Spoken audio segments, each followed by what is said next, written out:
আল্লাহ সুবহানাহু ওয়া তাআলা যত রাসূল দুনিয়ার জমিনে প্রেরণ করেছেন, আল্লাহ তাআলা সবাইকে আসমানি কিতাব বা সহিফা দান করেছেন, আর সেই অনুযায়ী তার উম্মতকে সবাই দাওয়াত দিয়েছেন।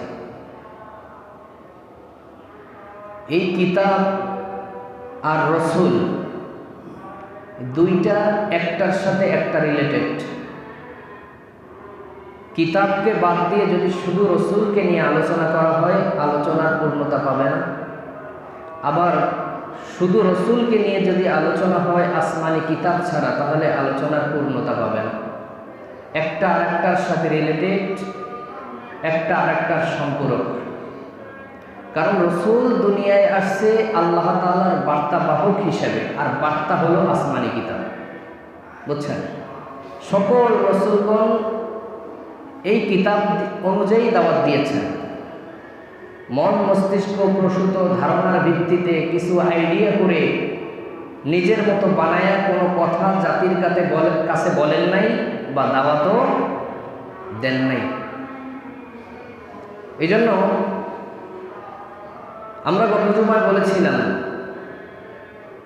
যে আসমানি যত গ্রন্থ এগুলি হলো থিওরিক্যাল বুক, এগুলি হলো থিওরি, আর নবী বা রাসূল হলেন প্র্যাকটিক্যাল। কারণ আল্লাহ তাআলা যেটা নাজিল করেছেন উম্মতের জন্য আদেশ ও নিষেধ, সেগুলি প্র্যাকটিক্যালি নবী এবং রাসূলের জীবদ্দশায় আমল করিয়ে উম্মতকে শিক্ষা দিয়েছেন। তাতে সন্দেহ আছে কি? আসমানি কিতাব যদি আমাদের কাছে দেওয়া হতো নবী ছাড়া, যদি বলা হতো এই নাও তোমাদেরকে কিতাব দিলাম, তোমরা পড়ো, এই অনুযায়ী আমল করো, নবী যদি প্র্যাকটিক্যালভাবে আমাদেরকে শিক্ষা না দিতেন, সেটা মানা বা পালন করা সম্ভব হতো? শুধু নবী যদি দুনিয়ার মধ্যে আসতো, মহাবিশ্বয় মহা বিশ্বের চ্যালেঞ্জ যদি আসমানি গ্রন্থসমূহ যদি দুনিয়ায় না আসতো, তাহলে বেদিন যারা কাফের মুশরিকরা নবীদেরকে মানত, নবীরা আসমানি কিতাব নিয়ে আসা সত্ত্বেও তাদেরকে বিভিন্নভাবে অস্বীকার করার চেষ্টা করেছে। আল্লাহ তাআলা চ্যালেঞ্জ হিসেবে আসমানি গ্রন্থ দিলেন এবং চ্যালেঞ্জ ছুড়ে দিলেন, পারলে তোমরা এইরকম একটা কিতাব নয়, এই কিতাবের ছোট্ট একটা সূরার মতো একটা সূরা বানায় দেখাও। কিয়ামত পর্যন্ত আল্লাহ সুবহানাহু ওয়া তাআলা চ্যালেঞ্জ ছুড়ে দিলেন, কেউ পারেনি, কেউ পারবেও না। সুতরাং এক কথায় যদি বলা যায়, আসমানি কিতাব হলো থিওরিক্যাল বই, আর নবী বা রাসূল হলেন প্র্যাকটিক্যাল, তারা আমল করে শিক্ষা দিয়েছেন। যদি এক্সাম্পল হিসাবে বলা যায় যে একটা কাগজের মধ্যে আপনি লিখলেন রসগোল্লা, রসগোল্লা লিখে ওই কাগজটাকে গোল করে দলা বানায় মুখে দিলেন, এটা কি স্বাদ লাগবে? রসগোল্লার মতো লাগবে? কারণ এটাও তো রসগোল্লা লেখা। যদি বলেন যে কাগজের মধ্যে রসগোল্লা লিখলাম, এখানে তো দুধ, চিনি ইত্যাদি ইত্যাদি যে অন্যান্য যে আইটেমগুলি অ্যাড করা হয় সেগুলোও লিখে দিলেন, তারপরে গোল বানায় কাগজখানা মুখের মধ্যে দিলেন, স্বাদ লাগবে না। কখন স্বাদ পাবেন? যখন রসগোল্লা বানাতে যে সমস্ত আইটেমগুলি লাগে, দুধ, চিনি, আরো যে আইটেমগুলি লাগে, সবগুলি মিক্স করে যখন রসগোল্লা বানালেন, বানায়া যখন মুখে দেবেন, প্রকৃতভাবে রসগোল্লার স্বাদ পাবেন। ঠিক কিনা? তো ঠিক অনুরূপ আসমানি কিতাব আসছে, এইটা থিওরিক্যাল। আসমান থেকে আল্লাহ সুবহানাহু ওয়া তাআলা যাচাই বাছাই করে রসূল পাঠিয়েছেন, প্র্যাকটিক্যাল দেখিয়েছেন। দেখার পরে এই থিওরিক্যাল এবং প্র্যাকটিক্যাল দুইটা মিলে সমন্বয় যখন আমল হয়েছে, তখন মানুষ দিনের স্বাদ পেয়েছে। ঠিক কিনা? একটা ছাড়া একটা সম্ভব নয়। সুতরাং থিওরি দিয়ে লাইফ চলে না, প্র্যাকটিক্যাল না হলে সেটার পূর্ণতা পায় না। আমরা আমাদের বাস্তব জীবনেও অনেকে হচ্ছি থিওরিক্যাল মুসলিম, আমরা জানি ইসলাম কি, ইসলামের আদেশ কি সেটাও জানি, ইসলামের নিষেধ কি সেটাও জানি। থিওরি যেমন বইয়ের পাতায় থাকে আমরা এটা জানি, বইয়ের পাতা পড়ে অথবা নিজের মেধার মাধ্যমে আমরা এটা জানি, কিন্তু বাস্তবে আমল না করার কারণে দিনের স্বাদ আমরা পাই না, ঠিক কি না? প্র্যাকটিক্যাল লাইফে আমাদের দিন আমল না থাকার কারণে আমরা দিনের স্বাদ পাই না। অন্য অন্য ধর্মের কর্মকাণ্ডগুলি আমাদের কাছে ভালো লাগে, অথচ পৃথিবীর ভিতরে সর্বশ্রেষ্ঠ এবং সর্বসেরা সবচাইতে আদর্শের ধর্ম হলো ইসলাম, কিন্তু সেই ইসলামের সৌন্দর্য আমাদের কাছে ভালো লাগে না, ঠিক কিনা? এই জন্য প্র্যাকটিক্যাল মুসলিম হতে হবে আমাদের। যখন আমরা প্র্যাকটিক্যাল মুসলিম হব তখন দেখবেন যে দিনের প্রতিটা বিধান আমাদের কাছে ভালো লাগে, আর সেই বিধান মানার মাধ্যমেই পরিবারে, সমাজে, রাষ্ট্রে শান্তি ফিরে আসবে, ঠিক কিনা? আল্লাহ তাআলা তৌফিক দান করুন, বলেন আমিন। সুতরাং আমার ভাইরা, যুগে যুগে যত নবী রাসূল দুনিয়ার মধ্যে আসছে সব নবী রাসূলের শিক্ষক হলেন আল্লাহ। শিক্ষক কে? আল্লাহ। কোন নবী রাসূলকে জাগতিক কোন শিক্ষকের কাছ থেকে আল্লাহ তাআলা শিক্ষা দেন নাই, কারণ নবীগণ হলেন স্বয়ং আল্লাহ তাআলার পক্ষ থেকে নির্বাচিত। তাদেরকে আল্লাহ সৃষ্টিগতভাবেই বাইয়িনাত সুস্পষ্ট চরিত্রের অধিকারী বানিয়ে নবুয়ত এবং রিসালাতের চরিত্র দিয়ে পাঠিয়েছে। দুনিয়ার কোন শিক্ষকের এত হিম্মত আছে যে নবীদের শিক্ষক হবে, যাদেরকে স্বয়ং আল্লাহ তাআলা শিক্ষা দিয়েছে? সুবহানাল্লাহ বলে। আল্লাহ তাআলা বলেছেন আর রহমান আল্লামাল কোরআন। আল্লাহ রবের কসম খেয়ে আল্লাহ বলছেন আমি আমার হাবিবকে আল্লামাল কোরআন, অর্থাৎ কোরআন শিক্ষা দিয়েছি। নবীকে কোরআন শিক্ষা দিয়েছেন কে? আল্লাহ। গত জুমায় বলেছিলাম যে নবীর কথাগুলি শুনে, এলমে ওহীর কথাগুলি শুনে কিছু সংখ্যক মানুষ বলে যে নবী মনে হয় অমুক অমুক জ্ঞানী আলেমের কাছ থেকে শুনে এসে তারপর আমাদের কাছে বলে, অথচ আল্লাহ তাআলা তখন চ্যালেঞ্জ ছুড়ে দিলেন যে না, এটা সেরকম কোনো কিতাব না, এটা আমি আল্লাহ আমার পক্ষ থেকে আসা কিতাব। তা আল্লাহ তাআলা বললেন আমার হাবিবকে আমি শিক্ষা দিয়েছি। কি শিক্ষা দিয়েছি? কোরআন। তো কোরআন এমন একটা কিতাব যেটা হলো তিবিয়ানান লিকুল্লি শাই। পৃথিবীর ভিতরে যা কিছু দরকার, যা কিছু, তার মধ্যে কোনো কিছু বাদ নাই, যা কিছু দরকার সব কিছু আল্লাহ তাআলা কোরআনের মধ্যে দিয়ে দিয়েছেন। সুবহানাল্লাহ। এমনভাবে শিক্ষা দিয়েছেন, নবীজি সাল্লাল্লাহু আলাইহি ওয়াসাল্লাম বলেন, হযরত আব্দুল্লাহ ইবনে আব্বাস রাদিয়াল্লাহু তাআলা বলেছেন আল্লামাল কোরআন ইয়ানি মুহাম্মাদান সাল্লাল্লাহু আলাইহি ওয়াসাল্লাম ইলমি মা কানা ওয়া মা ইয়াকুন। সুবহানাল্লাহ বলেন যে আল্লামাল কোরআন, কোরআন শিক্ষা দিয়েছেন, তার মানে হলো পৃথিবীর ভিতরে, পৃথিবীর সৃষ্টি লগ্ন থেকে যা কিছু হয়েছে, কিয়ামত সংঘটিত হওয়া পর্যন্ত যা কিছু ঘটবে সব কিছু আল্লাহ তাআলা নবীর মধ্যে, নবীকে শিক্ষা দিয়ে দিয়েছেন।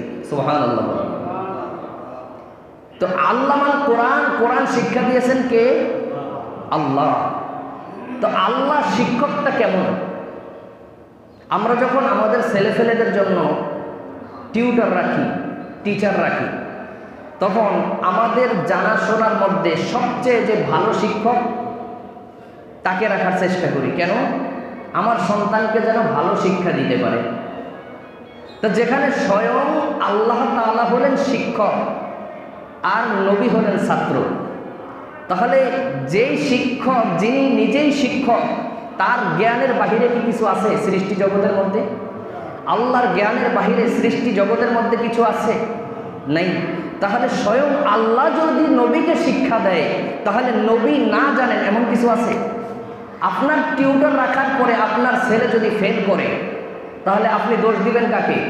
যে এত দামি টিচার রাখলাম, নাম করা টিচার, এত টাকা বেতন দিয়ে মাসে শিক্ষক রাখলাম, আমার ছেলে ফেল করলো বা খারাপ রেজাল্ট করলো, দোষটা কার উপরে আসে? শিক্ষকের উপরে। তা নবীকে যদি কিছু জানায় আর কিছু না জানায় দেয়, নবী যদি কিছু না জানে, তাহলে দোষটা কার উপরে যাবে?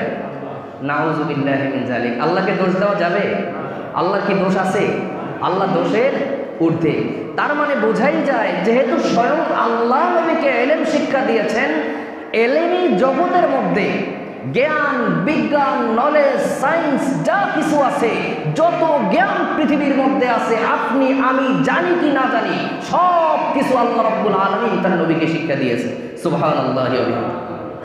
আমার ভাইয়েরা, নবীজি সাল্লাল্লাহু আলাইহি ওয়াসাল্লামকে আল্লাহ তাআলা এমনভাবে শিক্ষা দিয়েছেন, সানুকরিউকা ফালা তানসা, এমনভাবে শিক্ষা দিয়েছেন যা কোশ্চিনকালেও বলার নয়। আপনি আমি শেখার পরে ভুলে যেতে পারি, কিন্তু আল্লাহ বলেন সানুকরিউকা ফালা তানসা, নবী আপনাকে আমি এমনভাবে শিক্ষা দিয়েছি এটা আপনি কোশ্চিনকালেও ভুলবেন না। সুবহানাল্লাহ। এই জন্য যখন কোরআন নাজিল হয়,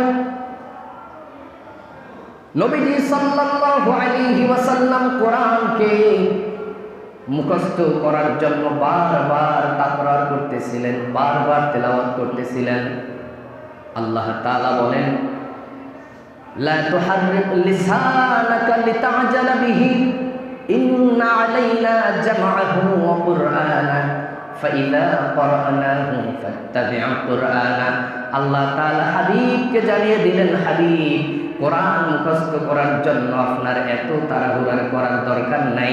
ইন্না আলাইনা জামআহু ওয়া কুরআনা, আমি রব্বুল আলামিন আপনার অন্তরের মধ্যে কোরআন জমা করে দিব। কোরআন আল্লাহ তাআলা সহজ করে দিয়েছেন। আল্লাহ তাআলা বলেন, ওয়ালা ক্বাদ ইয়াসসারনাল কুরআনা লিযিকরি ফাহাল মিন মুদ্দাকির। আল্লাহ তাআলা বলেন, কোরআন শেখা আমি আল্লাহ সহজ করে দিয়েছি। কোরআন হলো আরবি ভাষা। সারা পৃথিবীর মধ্যে অসংখ্য ভাষা রয়েছে আমার ভাইয়েরা। আমরা বাংলা ভাষাভাষী আরবি ভাষা বুঝি না, আরবি ভাষা বলতে পারি না, তারপর কোরআন আমরা পড়তে পারি কিনা? আমাদের দেশে লক্ষ লক্ষ হাফেজে কোরআন আছে না? ছোট্ট ছোট্ট বাচ্চারা আরবি শব্দ বুঝে না, অথচ সে কোরআন তার মুখস্থ। আল্লাহু আকবার বলেন। সহজ করে দিয়েছেন কে? আল্লাহ তাআলা সকল নবীকে শিক্ষা দিয়েছেন। সকল নবীর শিক্ষক হলেন আল্লাহ তাআলা। আল্লাহ তাআলা ইব্রাহিম আলাইহিস সালামকে শিক্ষা দিলেন। ইব্রাহিম আলাইহিস সালাম দাওয়াত দিয়েছেন, ইয়া আবাতি ইন্নী ক্বাদ জাআনি মিনাল ইলমি মা লাম ইয়াতিকা ফাত্তাবি'নি আহদিকা সিরাতান সাওয়্যা। আল্লাহ তাআলা ইব্রাহিম আলাইহিস সালামকে শিক্ষা দিলেন। ইব্রাহিম আলাইহিস সালামের শিক্ষক কে? বলেন সবাই, শিক্ষক কে? শুরুতেই বলেছি সকল নবী রাসূলের শিক্ষক একজন, তিনি কে? আল্লাহ। জাগতিক কোন শিক্ষকের কাছ থেকে শিক্ষা গ্রহণ করার নাই। ইব্রাহিম আলাইহিস সালাম তার বাবাকে ডেকে বলতেছেন, বাবা, ইন্নী ক্বাদ জাআনি মিনাল ইলম, আমার কাছে এমন এক ইলম এসেছে যা আপনার কাছে নাই। মা লাম ইয়াতিকা, যা আপনার কাছে নাই। ফাত্তাবি'নি আহদিকা সিরাতান সাবিয়্যা, সুতরাং আপনি আমার অনুসরণ করুন, আমার ইতাআত করুন, আমি আপনাকে সরল সঠিক পথ দেখাবো। সুবহানাল্লাহ। শিক্ষা দিয়েছেন কে? আল্লাহ তাআলা ইব্রাহিম আলাইহিস সালামকে শিক্ষা দিলেন। লূত আলাইহিস সালাম সম্পর্কে আল্লাহ তাআলা বললেন, ওয়ালূতান আতাইনাহু হুকমান ওয়া ইলমা। লূত আলাইহিস সালামকে আমি রব্বুল আলামিন হিকমত এবং জ্ঞান দান করেছি। মূসা আলাইহিস সালামের ব্যাপারে আল্লাহ তাআলা বলেন, ওয়ালাম্মা বালাগা আশুদ্দাহু ওয়াস্তাওয়া আতাইনাহু হুকমান ওয়া ইলমা। মূসা আলাইহিস সালাম যখন বয়সে উপনীত হলেন, যুবক হলেন, দায়িত্ব গ্রহণের ভার গ্রহণের উপযুক্ত যখন হলেন, আল্লাহ তাআলা বলেন, আমি মূসাকে হিকমত, জ্ঞান, নলেজ, সায়েন্স শিক্ষা দিলাম। সুবহানাল্লাহ বলেন। ঠিক এমনি ভাবে আল্লাহ তাআলা প্রত্যেক জাতির জন্য নবী পাঠিয়েছেন, রাসূল পাঠিয়েছেন। আল্লাহ তাআলা বলেন ওয়ালিকুল্লি উম্মাতির রাসূলা, প্রত্যেক জাতির জন্য আমি আল্লাহ তাআলা রাসূল পাঠিয়েছি। কোন জাতি যেন বলতে না পারে যে আমরা দ্বীনের দাওয়াত পাই নাই, আমাদের কাছে নবী আসে নাই বা আমাদের কাছে রাসূল আসে নাই। কোন জাতি যেন এই কথা না বলতে পারে। আল্লাহ তাআলা বলেন ইন্না আরসালনাকা বিল হাক্কি বাশীরান ওয়া নাযীরা, হাবিব আমি আপনাকে প্রেরণ করেছি সুসংবাদদাতা হিসাবে, ভীতি প্রদর্শক হিসাবে। সুবহানাল্লাহ। শুধু তাই নয়, আল্লাহ তাআলা বলেন ওয়া ইন মিন উম্মাতিন ইল্লা খালা ফিহা নাযীর, পৃথিবীর ভিতরে এমন কোন জাতি নাই যাদের কাছে আমি রব্বুল আলামিন ভীতি প্রদর্শনকারী পাঠাই নাই। সবার কাছে আমি আল্লাহ তাআলা নবী পাঠিয়েছি। কেউ বলতে পারে না। নবী রাসূল কেন পাঠিয়েছেন? নবী রাসূল পাঠানোর উদ্দেশ্য কি? আল্লাহ সুবহানাহু ওয়া তাআলা বলেন আলিফ লাম রা কিতাবুন আনসালনাহু ইলাইকা লিতুখরিজান নাসা মিনায-যুলুমাতি ইলান-নূর। আল্লাহ তাআলা বলেন আমি জমিনবাসীর কাছে কিতাব পাঠিয়েছি এবং আপনাকে পাঠিয়েছি কি জন্য?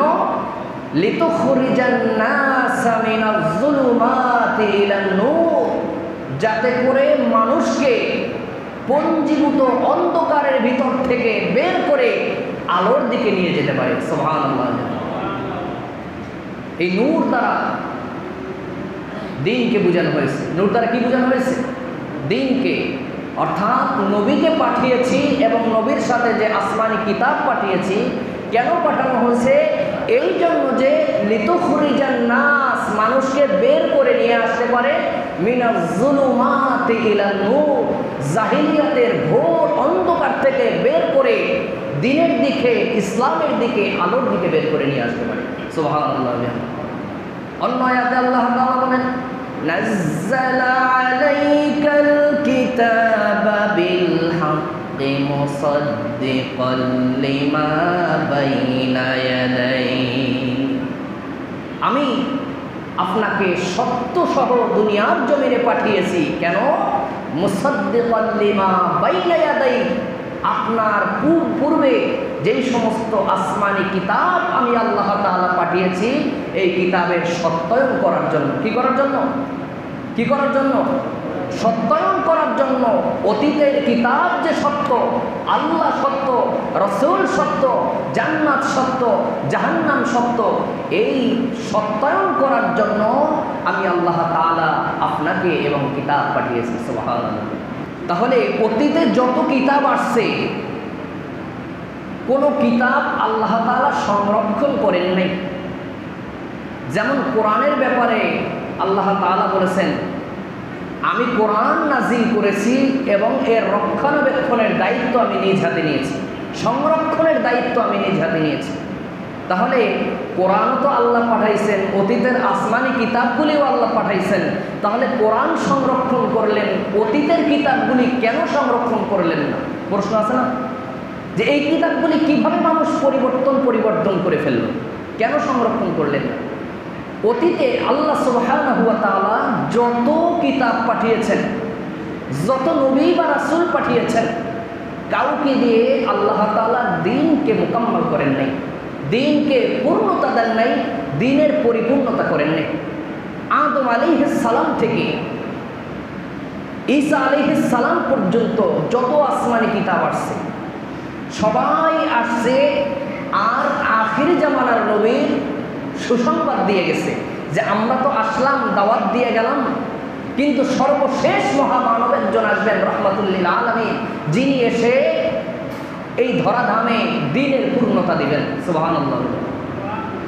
সবাই আসছে, সবাই এসে দাওয়াত দিয়ে গেছে, সবাই আইসা প্রধান মেহমান আসার সুসংবাদ দিয়ে গেছে। এই জন্য আল্লাহ তাআলা কোনো কিতাবকে পূর্ণতা দেন নাই, অর্থাৎ দ্বীনকে পরিপূর্ণ করেন নাই। আল্লাহ তাআলা বলেছেন সুম্মা জাআকুম রাসূলুন মুসাদ্দিকাল লিমা মাআকুম লাতুমিনুন্না বিহি ওয়া লা তানসুরুন্না। আল্লাহ রূহের জগতে সকল নবী এবং রাসূলদেরকে নিয়ে একটা বৈঠক করেছিলেন।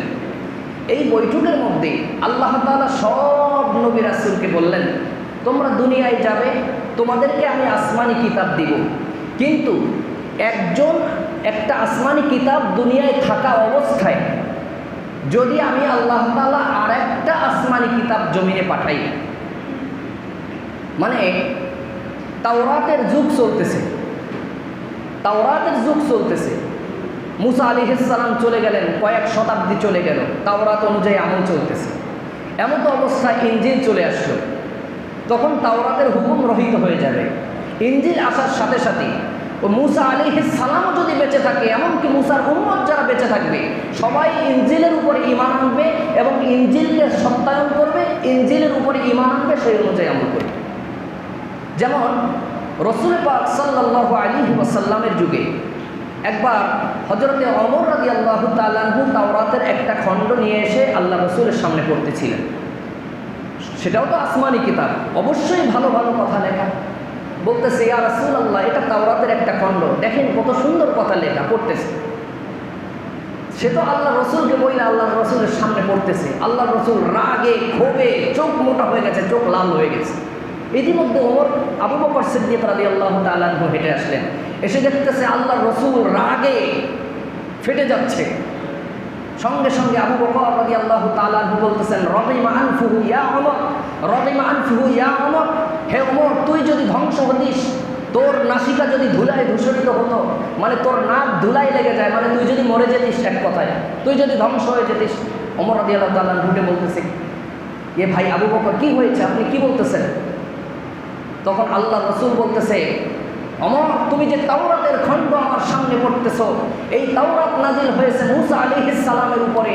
আজকে যদি মুসা আলাইহিস সালাম বেঁচে থাকতেন, তাহলে তা নাজাতের জন্য কোরআনুল কারীমের উপরে ঈমান আনা ছাড়া তার বিকল্প কিছু ছিল না। সুবহানাল্লাহ। তার মানে মুসা আলাইহিস সালাম যদি আজকে বেঁচে থাকতেন, তাহলে অবশ্যই তাকে কোরআনের উপরে ঈমান আনতে হতো। মুসা আলাইহিস সালাম স্বয়ং, তার উপরে আসমানি কিতাব নাজিল হয়েছে। সুবহানাল্লাহ। তাহলে আল্লাহ তাআলা বুঝাইতে চাইলেন, সুম্মা জাআকুম রাসূলুন, একজন রসুল থাকা অবস্থায় যদি আরেকটা কিতাব আসে, মুসাদ্দিকাল লিমা মাআহুম, সেটাকে তোমরা সত্যায়ন করবে, লাতুমিনুন্না বিহি, সেই কিতাবের উপর ঈমান আনবে, ওয়া লা তানসুরুন্না, এবং সেই পরবর্তী কিতাব বাস্তবায়ন করার জন্য, প্রচার প্রসার করার জন্য তোমরা তাকে সাহায্য করবে। সুবহানাল্লাহ বলো। তাহলে নবী আসলেন, কিতাব নিয়ে আসলেন। এখন পূর্বেকার সমস্ত হুকুমগুলি কি হয়ে গেছে? রহিত হয়ে গেছে। কি হয়ে গেছে? রহিত হয়ে গেছে। পূর্বেকার আসমানি কিতাবের উপরে বিশ্বাস রাখতে হবে, কারণ এটা আল্লাহর পক্ষ থেকে নাজিল হয়েছে। কিন্তু এই কিতাবের উপরে বিশ্বাস রাখা এতটাই যৌক্তিক, কিন্তু সেটা আমলের জন্য, আমাদের জন্য নয়। কারণ অতীতে যে কিতাবগুলি আছে, সেই কিতাবের সত্যায়নকারী হলো কোরআন। সেই কিতাবের সত্যায়নকারী কি? কোরআন। কোরআন আসছে কাদের কাছে? আমাদের কাছে। আমরা যেহেতু কোরআন পেয়েছি, অতীতের কিতাব থেকে আমল খুঁজে নেওয়ার কোনো দরকার নাই। আমাদের শরিয়া হলো পরিপূর্ণ, মোকাম্মাল। আল ইয়াউমা আকমালতু লাকুম দীনাকুম ওয়া আতমামতু আলাইকুম নি'মাতি ওয়া রাদিতু লাকুমুল ইসলাম দীনা। আল্লাহ তাআলা আমাদেরকে কোরআন দিয়ে বললেন যে দিনের যা কিছু দরকার সব কিছু আমি আল্লাহ তাআলা এই কোরআনের মধ্যে মোকাম্মাল করে দিলাম, পরিপূর্ণ করে দিলাম। তাওরাত থেকে কিছু ধার করার প্রয়োজন নাই, জাবুর থেকে কিছু ধার করার প্রয়োজন নাই, ইনজিল থেকে কোনো ধার করার কিছু প্রয়োজন নাই, অন্যান্য সহিফা থেকেও ধার করার প্রয়োজন নাই। আশা করি বুঝতে পারছেন। আল্লাহ তাআলা কোরআন পাঠালেন, আর আল্লাহ তাআলা বলে দিলেন, ইন্না নাহনু নাযালনা যিকরা ওয়া ইন্না লাহু লাহাফিজুন। আমি আল্লাহ তাআলা কোরআন নাজিল করেছি এবং এই কোরআনকে রক্ষণাবেক্ষণের দায়িত্ব, হেফাজতের দায়িত্ব আমি আল্লাহ তাআলা নিজ হাতে নিয়ে নিলাম। আমার ভাইয়েরা, অতীতে যত আসমানি কিতাব আসছে, সব আসমানি কিতাবগুলি পরিবর্তন হয়েছে। কিন্তু প্রায় 1450 বছর কোরআনের বয়স হয়ে গেছে, আজও পর্যন্ত একটা হরকত পরিমাণ, একটা জের, একটা জবর পর্যন্ত পরিবর্তন করা সম্ভব হয় নাই। কিয়ামত পর্যন্ত হবেও না। একটা শব্দ পর্যন্ত কেউ পরিবর্তন করে আনাতে পারবে না, কারণ কোটি কোটি হাফেজ কোরআন পৃথিবীতে আছে না নাই? অতীতে এমন অনেকবার হয়েছে আসমানি কিতাব সব খুঁজে খুঁজে ঘর থেকে বের করে নিয়ে পোড়ায় শেষ করে দেওয়া হয়েছে। পৃথিবীর ইতিহাসে সর্বশ্রেষ্ঠ একজন জালিম ছিল, সারা পৃথিবীর রাজত্ব করেছে। তার ভিতরে একজন হলো বখতে নাসার, আর একজন হলো নমরুদ। এই বখতে নাসারের আমলে যত আসমানি কিতাব ছিল সমস্ত আসমানি কিতাবগুলি খুঁজে খুঁজে নিয়ে বের করে পুড়ে শেষ করে দেওয়া হয়েছে। কিন্তু তৎকালীন সময় কিছু কিছু তাওরাতের অংশ যাদের মুখস্থ ছিল, যারা কিছু হাফেজ ছিল, তারা সবাই মিলেমিশে লেখছে, লেখা আবার তাওরাত দাঁড় করায় দিচ্ছে। কিন্তু কোরআন এমন হয়েছে, এমন ইতিহাস আসেনি। কোরআন হয় নাই, হবেও না।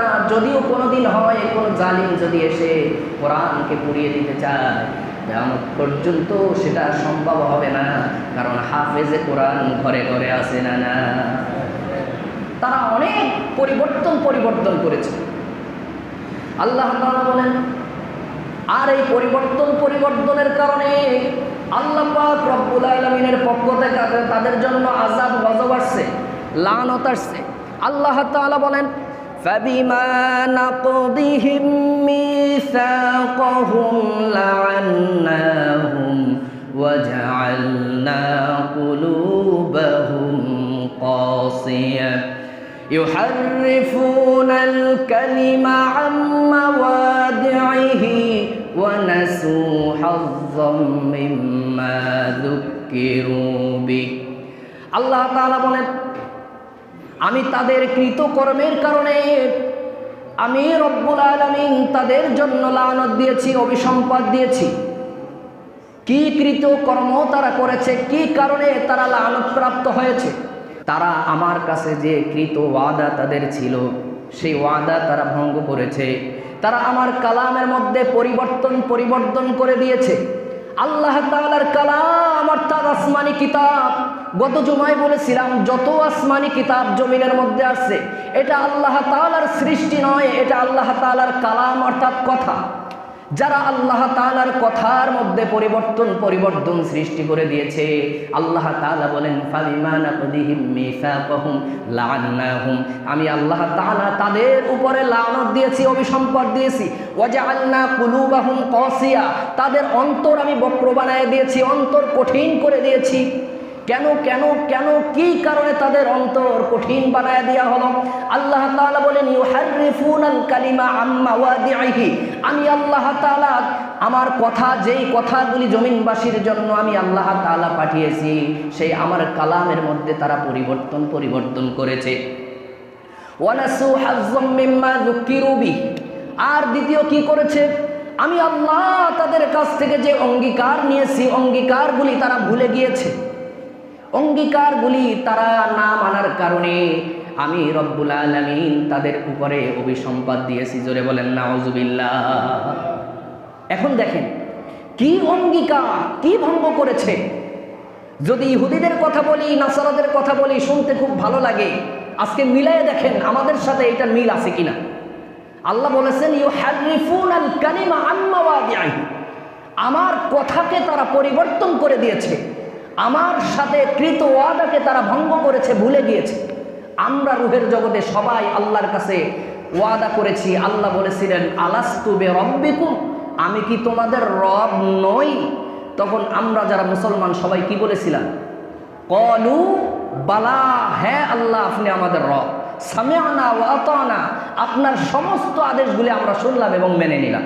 আমরা যখন ঈমান গ্রহণ করেছি, আমরা বলেছি না, ওয়া ক্বাবিলতু জামিআ আহকামিহি ওয়া আরকানিহি, পড়েছি কিনা? যে আল্লাহ তাআলা আপনার হুকুম, আহকাম, আদেশ নিষেধ যা কিছু আছে বিনা সংশয়ে আমরা মেনে নিলাম, কবুল করে নিলাম, বলেছি কিনা? এখন দেখেন ওরা কালিমাকে পরিবর্তন করেছে, আমরা কি করেছি? আল্লাহ তাআলার যে আদেশগুলি ছিল সেই আদেশগুলিকে আমরা ভঙ্গ করেছি কিনা দেখেন। কোরআনে দণ্ডবিধি যদি কেউ হত্যা করে, হত্যার পরিবর্তে কি বিচার করতে হবে সেটা আল্লাহ তাআলা বলে দিয়েছেন কিনা? বলছেন কিনা? এটা অতীতে যেমন তাওরাতে ছিল, এই কথাটা কোরআনেও আছে। ওয়াকাতাবনা আলাইহিম ফিহা আন্নান নাফসা বিন নাফসি ওয়াল আইনা বিল আইনি ওয়াল আনফা বিল আনফি ওয়াল উযনু বিল উযনি ওয়াস সিন্নু বিস সিন্নি ওয়াল জুরুহা কিসাস। আল্লাহ তাআলা কোরআনে বলছেন, এটা তাওরাতেও হুবহু এইভাবে ছিল, যে আল্লাহ তাআলা বলেছেন যদি কেউ হত্যা করে, হত্যার পরিবর্তে তাকে হত্যা করতে হবে। কেউ যদি কারো নাক ভেঙে দেয়, তার নাক ভেঙে দিতে হবে। কেউ যদি কারো কান কেটে দেয়, তার কান কেটে দিতে হবে। কেউ যদি কারো দাঁত ভেঙে দেয়, তার দাঁত ভেঙে দিতে হবে। এই বিচার দিয়েছেন কে? আল্লাহ দিয়েছেন। এই কথা কার? আল্লাহ। এখন কি আমাদের কি সেই রকম কোরআনে বর্ণিত অনুযায়ী আমাদের বিচার ফয়সালা হয়? তাহলে আমরা পরিবর্তন করেছি কিনা? পরিবর্তন করেছি কিনা? আল্লাহ তাআলা বলেন, ওয়ামান লাম ইয়াহকুম বিমা আনজালাল্লাহু ফাউলাইকা হুমুল কাফিরুন।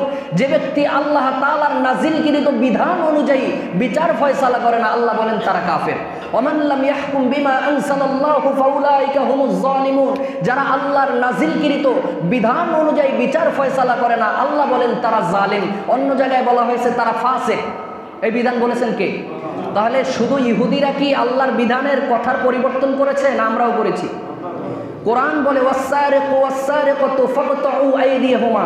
চোর হোক অথবা চুরনি হোক, পুরুষ হোক অথবা মহিলা হোক, যদি সে প্রমাণিত হয় তাহলে হাত কেটে দিতে হবে। এই জবান দিয়েছেন কে? এটা কার কথা? কথা কোরআন কার কথা? এই হুকুম দিয়েছেন কে? এখন আমরা কি আমাদের দেশে কি চোরের হাত কাটা হয়? তাহলে আমরা আল্লাহর কথার মধ্যে পরিবর্তন এনেছি কিনা? বলেন এনেছি কিনা? আল্লাহ তাআলা বলেন, আয-যানিয়াতু ওয়াজ-যানি ফাজলিদু কুল্লা ওয়াহিদিন মিনহুমা মিআতা জালদা। কোরআন বলে জেনাকারী পুরুষ হোক অথবা মহিলা হোক, বিবাহিত হলে তাকে দৌড় মেরে শেষ করো, অবিবাহিত হলে তাকে 100 দৌড়া মারো। এখন এই বিধান কার? তাহলে আমাদের কি সেই বিধান অনুযায়ী বিচার করা হয় না পরিবর্তন করেছি? বলেন সবাই পরিবর্তন করেছি কিনা? তাহলে ইহুদিরা পরিবর্তন করেছে না আমরাও আসমানি কিতাব পরিবর্তন করেছি? আল্লাহ তাআলা বলেন, ওয়ানাসু হাজ্জাম মিম্মা যুক্কিরু বিহি। আমি আল্লাহ তাআলা তাদের কাছ থেকে তাদেরকে যে উপদেশ দিয়েছিলাম সেই উপদেশগুলি তারা ভুলে গিয়েছে। এই জন্য আমি আল্লাহ তাআলা তাদের অন্তরকে শক্ত করে দিয়েছি এবং তাদের উপরে অভিসম্পাদ দিয়েছি। এখন আপনারা চিন্তা করে দেখেন আমাদের উপরে কি অভিসম্পাদ আছে, আমাদের অন্তর কতটুকু পরিশুদ্ধ আছে এটা দেখেন। পরের আয়াতে আরো বিস্তারিত ক্লিয়ার হয়ে যাবে। এটা বলেছিলাম সূরা মায়েদার 13 নম্বর আয়াত। 14 নম্বর আয়াতে আল্লাহ তাআলা বলেন, ওয়ামিনাল্লাযীনা ক্বালু ইন্না নাসারা আখাযনা মিসাকাহুম ফানাসু হাজ্জাম মিম্মা যুক্কিরু বিহি। আল্লাহ তাআলা বলেন, তারা বলে ইন্না নাসারা, আমরা বললাম নাসারা, আখাযনা মিসাকাহুম, আল্লাহ বলেন আমি তাদের কাছ থেকেও অঙ্গীকার নিয়েছিলাম। ফানাসু হাজ্জাম মিম্মা যুক্কিরু বিহি, তাও ভুলে গেছে। এই নাসারা কারা? নাসারা শব্দটা নাসরুন থেকে উৎপত্তি। নাসরুন মানে সাহায্য করা। নাসরুন মানে কি? সাহায্য করা। এই নাসরুনের বহু বচন হচ্ছে আনসারুন। আনসার মানে সাহায্যকারী। আনসার মানে কি? সাহায্যকারী, যারা সাহায্য করে। ঈসা আলাইহিস সালামের উপরে যখন ইনজিল আসলো, ঈসা আলাইহিস সালাম তখন ডেকে বললেন, মান আনসারি ইলাল্লাহ। এই ইনজিল আল্লাহর পক্ষ থেকে আসছে, তোমাদের মধ্য থেকে কে আছো যে এই কিতাব বাস্তবায়নে আমাকে সাহায্য করবে, আল্লাহকে সাহায্য করবে। মান আনসারি ইলাল্লাহ, তোমাদের মধ্যে কে এমন আছো যে আল্লাহ তাআলার পক্ষ থেকে যে আসমানি কিতাব আসছে, এই আসমানি কিতাব প্রচার প্রসার বাস্তবায়নের জন্য কে কে আছো আমাকে সাহায্য করবে। তখন একদল এসে বলল, নাহনু আনসারুল্লাহ, আমরা আল্লাহকে সাহায্য করব। কিছু সংখ্যক মানুষ ঈসা আলাইহিস সালামের কথা শুনলেন, ঈসা আলাইহিস সালামকে সাহায্য করার প্রতিশ্রুতি দিলেন যে আমরা আছি আপনার সাথে, আল্লাহর দ্বীন বাস্তবায়নের জন্য সাহায্য করব। ওয়াদা করলেন, প্রতিশ্রুতিবদ্ধ হলেন। আল্লাহ তাআলা তাদের কাছ থেকে ওয়াদা নিলেন, কিন্তু ফানাসু হাজ্জাম মিম্মা যুক্কিরু বিহি, তারাও সেটা ভুলে গেল। ভুলে যাওয়ার কারণে কি হলো? ফাআগরাইনা বাইনাহুমুল আদাওয়াতা ওয়াল বাগদাআ ইলা ইয়াউমিল কিয়ামা। আল্লাহ তাআলা বলেন, এই ভুলে যাবার কারণে আমি আল্লাহ তাআলা তাদেরকে শাস্তি দিলাম। শাস্তি কি? আদাওয়াতা ওয়াল বাগদাআ ইলা ইয়াউমিল কিয়ামা, চিরস্থায়ীভাবে কিয়ামত পর্যন্ত তাদের ভিতরে একের প্রতি অন্যের শত্রুতা বিদ্বেষ সৃষ্টি করে দিলাম। বাস্তবতা নিয়ে কথা বলছি, খেয়াল করে খরগোশের মতো কান খাড়া করে শুনবেন। আল্লাহ তাআলা বলেন আদাওয়াতা ওয়াল বাগদা ইলা ইয়াউমিল কিয়ামা, কিয়ামত পর্যন্ত তাদের মধ্যে শত্রুতা, হিংসা, বিদ্বেষ সৃষ্টি করে দিলাম। আর কি সৃষ্টি করলেন? আল্লাহ তাআলা বলেন এমনভাবে তাদের মধ্যে বিদ্বেষ সৃষ্টি করে দিলাম, তারা গির্জাকে, তাদের ইবাদতখানাকে পরিবর্তন করে নিল, আলাদা আলাদা গির্জা বানাইল, বিভিন্ন দলে বিভক্ত হয়ে গেল, বিভিন্ন ফেরকায় বিভক্ত হয়ে গেল। একদল আরেক দলকে ফতোয়াবাজি শুরু করলো, তোরা কাফের, তোরা ফাসেক, তোরা এইটা, তোরা ওইটা। এরপরে শুধু তাই নয়, এমন ঘৃণা সৃষ্টি করে দিল, একদল আরেক দলকে হত্যা করতে পর্যন্ত শুরু করলো। এখন আছে না, দেখেন না যে এদের যদি কয়েকটা ধৈর্য খুন করে জবাই করে দিতে পারি তাহলে ঠান্ডা হয়ে যায়। শুনছেন না এরকম? এই অধপতন কোথার থেকে দেখেন, বিভিন্ন ফেরকা সৃষ্টি হলো, এমনকি বিভিন্ন মতানৈক্য, মতভেদ তাদের মধ্যে সৃষ্টি করে দেওয়া হলো। কেন কেন? একটা কারণে, তারা আল্লাহর কাছে ওয়াদা করেছিল যে আল্লাহর দ্বীনকে তারা সাহায্য করবে, দ্বীন প্রচার প্রসার করবে, দ্বীন মোকাম্মল করবে। কিন্তু সেখান থেকে তারা সরে গিয়ে যখন নিজেরা নিজেদের স্বার্থের দিকে দৌড়ালো, তখন আল্লাহ তাআলা তাদের মধ্যে বিভিন্ন শত্রুতা সৃষ্টি করে দিলেন, ফেরকা সৃষ্টি করে দিলেন। এখন আসেন আমাদের দিকে। আমরা যখন ঈমান এনেছি, আল্লাহর কাছে ওয়াদা করলাম, আল্লাহ বলছেন আলাস্তু বিরাব্বিকুম, আমি কি তোমাদের রব না? আমরা বললাম হ্যাঁ আল্লাহ, আপনি আমাদের রব। তাহলে আল্লাহর সব আদেশ নিষেধ মানব, এইটা বলে তো আমরা ইসলাম গ্রহণ করলাম, আত্মসমর্পণ করলাম। এখন সেইটাকে বাদ দিয়ে দেখেন, সেটার থেকে যখন আমরা দূরে সরে আসছি, আল্লাহর দ্বীন প্রতিষ্ঠিত করার স্থান থেকে আমরা যখন দূরে সরে আসছি, আমাদের মধ্যে একের প্রতি অন্যের শত্রুতা আছে না নাই? বলেন আছে না নাই? আমাদের মধ্যে ফেরকার ভিন্নতা আছে না নাই? আছে না? ইহুদিদের মতো ফেরকা আমাদের আছে। কতটা ফেরকা আছে হিসাব ছাড়া। আহলে সুন্নাত ওয়াল জামাতের মধ্যে আল্লাহর রসুল বলছেন 73 ফেরকা হবে, 72 ফেরকা জাহান্নামে, একদল জান্নাতে যাবে। শুধু দেখেন আহলে হাদিসদের মধ্যে 19 ফেরকা। এই যে কওমি অঙ্গনের মধ্যে গত পরশুদিন দেখলাম একটা গবেষণায়, তাদের মধ্যে 13টা ফেরকা, 13টা দল আছে না নেই? তারপরে শিয়াদের মধ্যে 19টা দল, তারপরে এইরকম খারেজি, রাফেজি, মুতাজিলা ইত্যাদি ইত্যাদি ফেরকা আছে না নেই? কিন্তু আমাদের কোরআন কয়টা? একটা। রসুল কয়জন? আল্লাহ কয়জন? এত ফেরকা কেন হলো? এত বিদ্বেষ আমাদের মধ্যে কেন সৃষ্টি হলো? একদল আরেক দলকে কেন কাফের ফতুয়া দেয়? আমি আপনাকে কেন কাফের ফতুয়া দিব? আপনিও যেই আল্লাহর নামাজ পড়েন, আমিও সেই আল্লাহর নামাজ পড়ি। আপনি যেই কোরআন পড়েন, আমিও সেই কোরআন পড়ি। আপনি যেই মসজিদে সেজদা দেন, আমিও সেজদা দেই। তাহলে এক মুসলমান আরেক মুসলমানকে কেন কাফের ফতুয়া দেবে? কেন কেন? আল্লাহ তাআলা তাদের অন্তর শক্ত করে দিয়েছেন, পাথর বানিয়ে দিয়েছেন, হেদায়েত ভিতর থেকে উঠাই নিয়েছেন। এই জন্য আল্লাহ তাআলা এই ভিতরে বিভিন্ন ফেরকা সৃষ্টি করে দিয়েছেন, শত্রুতা সৃষ্টি করে দিয়েছেন, বিদ্বেষ সৃষ্টি করে দিয়েছেন। আজকে দেখেন সুন্নি মসজিদ আলাদা, জামাতি মসজিদ আলাদা, ওহাবি মসজিদ আলাদা। তারপরে অনেক সুন্নি মসজিদের সামনে লেখা থাকে এটা সুন্নি মসজিদ, এখানে আহলে হাদিস প্রবেশ নিষেধ, আছে না নাই? অনেক জায়গায় মসজিদের সামনে লেখা থাকে এটা আহলে হাদিস মসজিদ, এখানে সুন্নি প্রবেশ নিষেধ, অমুক দল প্রবেশ নিষেধ, ইত্যাদি ইত্যাদি, আছে না নাই? তাহলে দেখেন তাদের সাথে আমাদের মিল আছে না নাই? আরে কি একটা অবস্থা দেখছেন, চিন্তার বিষয়। আমি যদি এই আয়াতগুলি নিয়ে আরও একটু কথা বলতে পারতাম, আরও বিচার বিশ্লেষণ করে আরও ভালোভাবে আপনাদেরকে বুঝাইতে পারতাম। আল্লাহ তাআলা এই কেন এইভাবে দিয়েছেন, এটা আমাদের জন্য আযাব ও গজবের কারণ। এটা আযাব ও গজবের কারণ। আল্লাহর নাফরমানির কারণে আমাদের মধ্যে এই এত মতবিরোধ সৃষ্টি হয়েছে। আমরা এক আল্লাহর ইবাদত করি, এক বাইতুল্লাহ হজ করি, এক বাইতুল্লাহকে কেন্দ্র করে আমরা ইবাদত করি, তারপরে আমাদের মধ্যে ফেরকার শেষ নেই। আল্লাহ তাআলা আমাদেরকে মাফ করুক, সকলে বলি আমিন।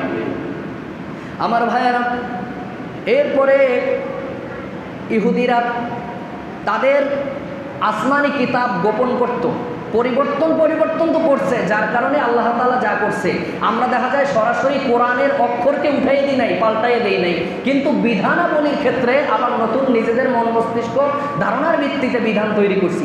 আর তারা কি করতো? তারা সরাসরি শব্দ বাদ দিয়ে দিত, জেরের জায়গায় জবর, জবরের জায়গায় পেশ দিয়ে দিত, আকারের জায়গায় ওকার দিয়ে দিলে অর্থের পরিবর্তন হয় না? তারা এভাবে পরিবর্তন করেছে। আর কি? আর কিছু সংখ্যক মানুষ সেটাকে গোপন করেছে, জানা সত্ত্বেও সেটাকে গোপন করেছে। আল্লাহ তাআলা বলেন ইন্নাল্লাযীনা ইয়াকতুবুনা মা আনসালনা মিনাল বায়িনাতি ওয়াল হুদা মিন বাদি মা বায়্যানাহু লিন-নাসি ফিল কিতাব উলাইকা ইয়ালআনুহুমুল্লাহ ওয়া ইয়ালআনুহুমুল লাঈনুন। আল্লাহ তাআলা বলেন, নিশ্চয়ই যারা আমি আল্লাহ তাআলা নাজিল করার পরে, স্পষ্ট করে দেওয়ার পরে, উজ্জ্বল নিদর্শন দেওয়ার পরে, পথ প্রদর্শনের জন্য হেদায়েতের সঠিক পথ দেখায় দেওয়ার পরে, আমি আল্লাহ তাআলার বিধানগুলি মানুষের কাছে স্পষ্টভাবে প্রচার করে দেওয়ার পরে, যেই সমস্ত মানুষেরা আমার বিধানাবলীকে, আমার আদেশ নিষেধকে যারা গোপন করে, আল্লাহ তাআলা বলেন উলাইকাল্লাযীনা লা'নাহুমুল্লাহ, আমি আল্লাহর পক্ষ থেকে তাদের জন্য লানত, শুধু আল্লাহর পক্ষ থেকে লানত নয়, ওয়া উলাইকা হুমুল লাঈনুন ওয়া ইয়ালআনুহুমুল লাঈনুন, আমি আল্লাহ যাদেরকে লানত দিয়েছি তাদের পক্ষ থেকেও তাদের জন্য লানত। বলতে পারেন তাহলে তারা গোপন করেছে, আমরা কিভাবে গোপন করি? আমরা কিভাবে গোপন করি? আল্লাহ তাআলার বিধানগুলি জানার পরেও, আল্লাহ পাক রব্বুল আলামিনের আদেশ নিষেধগুলি জানার পরেও, বাংলাদেশের সর্বোচ্চ জায়গায় সরকারি ভাতায় এমপি মন্ত্রীদের মতো লালন পালন হওয়ার পরেও, যুগশ্রেষ্ঠ আলেম হওয়ার পরেও, সরকারের অন্যায়ের বিরুদ্ধে যদি ফতোয়া না দেয়, অন্যায়ের বিরুদ্ধে যদি কথা না বলা হয়, তাহলে আল্লাহর হুকুমকে গোপন করে কিনা? যদি চিন্তা করে সরকার আমাকে বেতন দেয়, সরকার আমাকে ভাতা দেয়, সরকার আমার গাড়ি বাড়ি সুযোগ সুবিধা সব দিয়েছে, এখন যদি সরকারের বিরুদ্ধে, সরকারের কোনো আইনের বিরুদ্ধে যদি আমি ফতোয়া দেই, তাহলে আমার চাকরি চলে যাবে, আমি সুযোগ সুবিধা হারায় ফেলবো। এমন আছে না নেই? ফতোয়া যত বিরোধী মত, বিরোধী পথের জন্য, যে তাকে সুযোগ সুবিধা দিচ্ছে সে অন্যায় করলেও তার বিরুদ্ধে ফতোয়া দেয় না, এটা হলো আল্লাহর বিধানকে গোপন করা। আমার মসজিদের কমিটি যদি সুদ খায়, এখন যদি আমি চিন্তা করি সুদের আলোচনা করা যাবে না, তাহলে সভাপতি কে যাবে?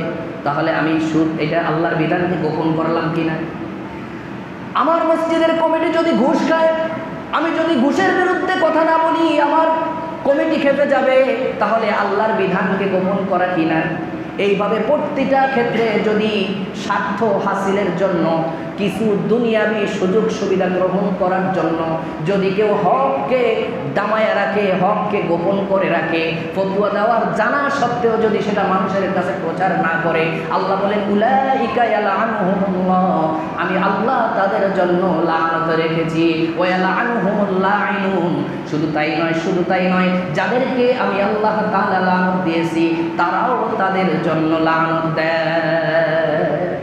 আল্লাহ তাআলা হালাল হারাম আদেশ নিষেধ সব কিছু যখন আমি মানুষের জন্য স্পষ্ট করে দিয়েছি, যাদেরকে আমি আসমানি কিতাবের ইলম দিয়েছি, ইলম দেওয়ার পরেও তারা যদি এইটাকে গোপন করে, আমি আল্লাহর পক্ষ থেকে লানত এবং লানতকারীদের পক্ষ থেকেও লানত। আমার ভাইরা, আমাকে বসানো হয়েছে এখানে কোরআন সামনে রেখে হক কথাগুলি বলার জন্য।